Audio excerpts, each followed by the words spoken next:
ಧರ್ಮಸ್ಥಳ ಪ್ರಕರಣ ಕುರಿತು ನಿವೃತ್ತ ಎಸಿಪಿ ಹಾಗೂ ತಿಪಟೂರು ಹೋರಾಟಗಾರ ಸಮಿತಿಯ ಲೋಕೇಶ್ವರ್ ಪ್ರತಿಕ್ರಿಯೆ ನೀಡಿದ್ದು, ಅನಾಮಿಕನ ದೂರಿನ ಮೇರೆಗೆ ಎಸ್ಐಟಿ ನೇತೃತ್ವದಲ್ಲಿ ನಡೆಯುತ್ತಿರುವ ಶೋಧ ಕಾರ್ಯ ಬೆಟ್ಟ ಆಗಿದ್ದು ಇಲ್ಲಿ ಹಿಡಿದರು ಎಂಬಂತಾಗಿದೆ. ಸರ್ಕಾರದ ಲಕ್ಷಾಂತರ ಹಣ ಸುಮ್ಮನೆ ಖರ್ಚಾಗಿದೆ. ಇದರಿಂದ ಹಿಂದೂಗಳ ಧಾರ್ಮಿಕ ಭಾವನೆಗೆ ಧಕ್ಕೆ ತರಲಾಗಿದೆ. ಅನವಶ್ಯಕವಾಗಿ ದೊಡ್ಡ ತಂಡವನ್ನೇ ರಚಿಸಲಾಗಿದೆ. ಇದರಿಂದ ಸ್ಥಳೀಯ ಭಾಗದ ಪೊಲೀಸರ ನಂಬಿಕೆ ಕಡಿಮೆ ಮಾಡಿದಂತಾಗಿದೆ. ಸಿದ್ದರಾಮಯ್ಯ ಅವರು ಈ ವಿಚಾರದಲ್ಲಿ ಏಕಪಕ್ಷ ನಿರ್ಧಾರವನ್ನ ಕೈಗೊಂಡಿದ್ದು, ಸರ್ಕಾರದ ವೈಫಲ್ಯವನ್ನ ಮುಚ್ಚಿ ಹಾಕಲು ಜನರ ಗಮನ ಬೇರೆಡೆ ಸೆಳೆಯಲು ಧರ್ಮಸ್ಥಳ ಹೆಸರಿಗೆ ಮಸಿ ಬಳಿಯಲು ಹೊರಟಿದೆ ಎಂಬುದು ನನ್ನ ಅನುಮಾನ. ಒಬ್ಬ ಅನಾಮಿಕ ಇಷ್ಟೆಲ್ಲ ರಾಧಾಂತ್ಯ ಮಾಡಲು ಆಗ್ತಾ ಇರಲಿಲ್ಲ. ಅವನ ಹಿಂದೆ ಕಾಣದ ಕೈಗಳು ದೊಡ್ಡ ಜಾಲವೇ ಇರಬಹುದು. ಈ ಅನಾಮಿಕನನ್ನ ತನಿಖೆ ಮಾಡಿ ಅಂತ ಆಗ್ರಹಿಸಿದ್ರು.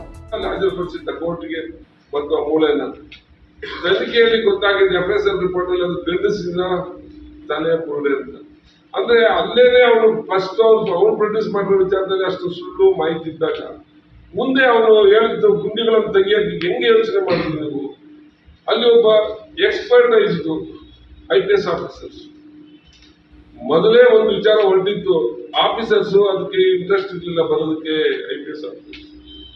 ಯಾಕೆಂದ್ರೆ ಇದರಲ್ಲಿ ತನಿಖೆ ಸರಿಯಾಗಿ ಆಗಲ್ಲ, ಇದು ರಾಜಕೀಯ ದುರುದ್ದೇಶದಲ್ಲಿ ಐತೆ ಅನ್ನೋ ತಲೆಲಿಟ್ಕೊಂಡೆ ಅವ್ರು ಫಸ್ಟೇ ತಪ್ಪಿಸ್ಕೊಳ್ಳೋಕೆ ಪ್ರಯತ್ನ ಮಾಡಿದ್ರು. ಅವ್ರು ಒತ್ತಡ ಮಾಡಿ ಅವ್ರು ಕಳಿಸ್ಕೊಟ್ರು. ಅಲ್ಲಿ ಆಗಿದ್ದೇನು, ಸುಮಾರು 50-60 ಲಕ್ಷದ ವೇಸ್ಟ್, 50-60 ಲಕ್ಷ ವೇಸ್ಟ್, ಅಧಿಕಾರಿಗಳ ಟೈಮ್ ವೇಸ್ಟ್. ಇಷ್ಟೆಲ್ಲ ಮಾಡುವಂತ ಅವಶ್ಯಕತೆ ಸರ್ಕಾರಕ್ಕೆ ಏನಿತ್ತು? ಇದು ಒಂದು ಕ್ಲಿಯರ್ ಅನ್ಸುತ್ತೆ. ಯಾರ್ದೋ ಒತ್ತಡಕ್ಕೆ ಅವ್ರನ್ನ ಸಮಾಧಾನ ಮಾಡೋದು ಒಂದು ವಿಚಾರ.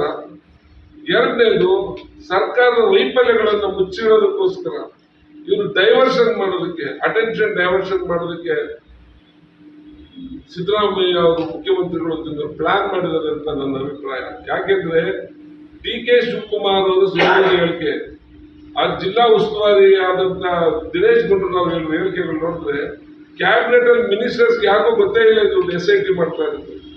ಅವ್ರನ್ನೆಲ್ಲ ಬಿಟ್ಟು ನೀವೇ ಮಾಡಿ ತೀರ್ಮಾನಕ್ಕೆ ಹೊರಟಿದ್ರು ಅಂದ್ರೆ ಅದರಲ್ಲಿ ಏನೋ ಒಂದು ದುರುದ್ದೇಶ ನಿಮ್ಮ ಮನಸ್ಸಲ್ಲಿ ಇಟ್ಕೊಂಡು ಈ ಕೆಲಸ ಮಾಡಿದ್ರೆ ನನ್ನ ಅಭಿಪ್ರಾಯಕ್ಕೆ ಬರಬೇಕಾಗಿದೆ. ಇದ್ರ ಬಗ್ಗೆ ನಾನು ಎಲ್ಲ ಏನು ಧರ್ಮಸ್ಥಳದ ಆರಾಧಕರು, ಅಭಿಮಾನಿಗಳು ಏನಿದ್ದೀರ ನಿಮ್ಮಲ್ಲಿ ನಾನು ಹೇಳ್ಕೊಳ್ಳೋದು, ಎಲ್ಲರೂ ಒತ್ತಾಯದ ಸರ್ಕಾರಕ್ಕೆ ಮಾಡಬೇಕು. ಇದರ ಹಿನ್ನೆಲೆ ಏನು? ನೀವು ಒಬ್ಬರೇ ಯಾಕೆ ತೀರ್ಮಾನ ತಗೊಂಡ್ರಿ? ನೀವು ಕ್ಯಾಬಿನೆಟ್ ಮಿನಿಸ್ಟರ್ಸ್ಗೆ ಒಬ್ಬರಿಗೆ ಗೊತ್ತಿಲ್ಲ ಈ ವಿಚಾರ. ಏನಿದ್ರು ಉದ್ದೇಶ ನಿಮ್ದು ಅಂತ ಕೇಳಬೇಕಾಗೈತೆ ಸಿದ್ದರಾಮಯ್ಯ ಅವರು.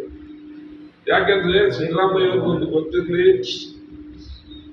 ಈಗಾಗಲೇ ಅನೇಕ ಕ್ಷೇತ್ರಗಳು ತಿರುಪತಿ ವೆಂಕಟರಮಣ ಸ್ವಾಮಿ ಇರ್ಬೋದು, ಅಯ್ಯಪ್ಪ ಸ್ವಾಮಿಗೆ ಇರ್ಬೋದು, ಅಲ್ಲಿ ಶನಿ ಸಿಂಗಾಪುರದ ಶನಿವಾರದ ಬಗ್ಗೆ ಇರ್ಬೋದು, ಇವತ್ತು ಧರ್ಮಸ್ಥಳದ ಬಗ್ಗೆ, ಇದ್ರ ಉದ್ದೇಶಗಳು ಎಲ್ಲೋ ಒಂದು ವರ್ಗ ಇಂಟರ್ನ್ಯಾಷನಲ್ ಲೆವೆಲ್ ಕೆಲಸ ಮಾಡ್ತಾ ಇದೆ, ನ್ಯಾಷನಲ್ ಲೆವೆಲ್ ಮಾಡ್ತಾ ಇದೆ.